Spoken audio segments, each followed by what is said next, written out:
Jalloota gowwummaa fakkaataa simbuluuni yeroo waan hundumaa dhiisanii naaf garuu dhoksaatu naaf gallaanani jiraadha hin arguun komataamu jamaane jalloota gowwummaa fakkaataa simbuluuni yeroo waan hundumaa dhiisanii naaf garuu dhoksaatu naaf gallaanani jiraadha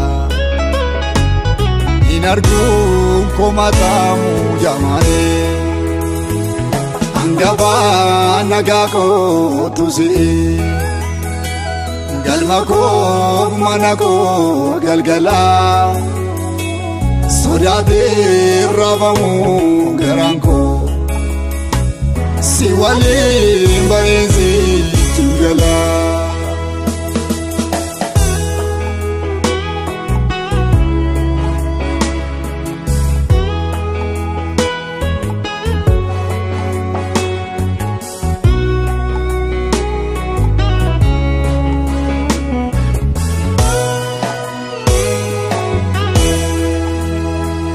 Garana gaudi dekange farfades naranga lonumo ejete kebure birbirsu bakati jirredi argamo gajeden sijirata yesus ko ormama kakentu wachiso Dugale zago di adi alaga sirrate guddisu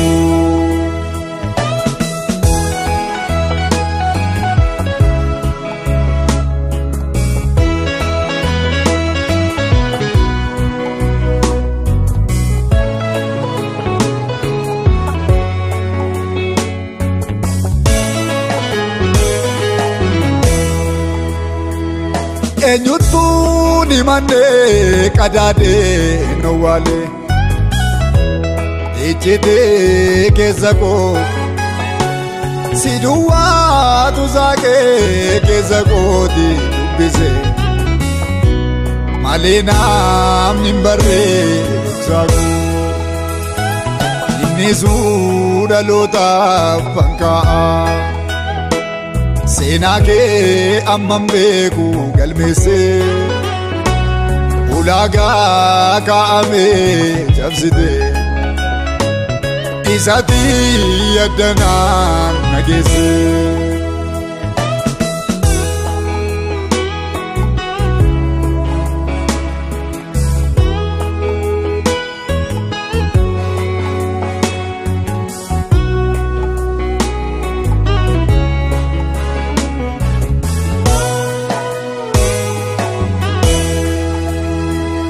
Ubako nambeka bakawa michaku argamni kokako samite ututi iyako ndirmanne aninjiru margira bakowa lakote nagnago tijedenani amane Kambeku golama lumako alami jefate nanyate o wale ambezu senabu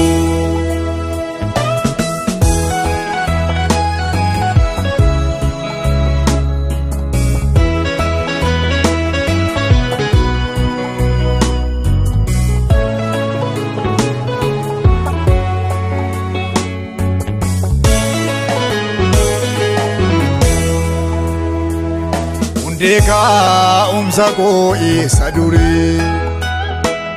galmako manako isa bure itewa mama nyumako setenje jerado amalako arraba jalloota danda'e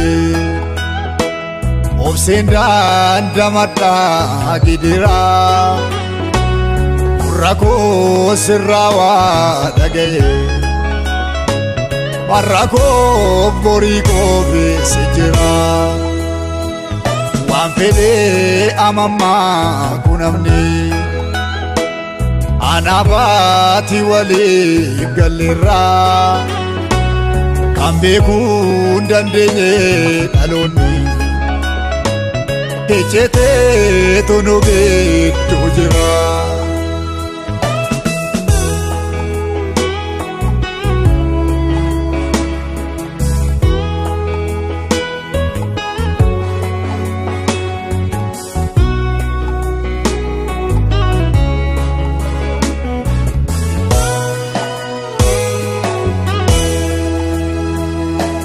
Ka'umsa koo isa duree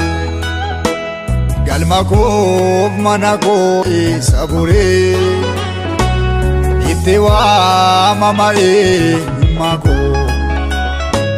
sittiin jijjiirradhu amala koo arraba jalloota danda'e obseen dandamadhaa gidiraa gurra koo sirraa waa dhaga'e har'a koo borii koo beesse jira waan fedhee amammaa kunamni anabaati waliif galleerraa kan beekuu hin dandeenye uumamni ejjetee tonoo gidduu jira.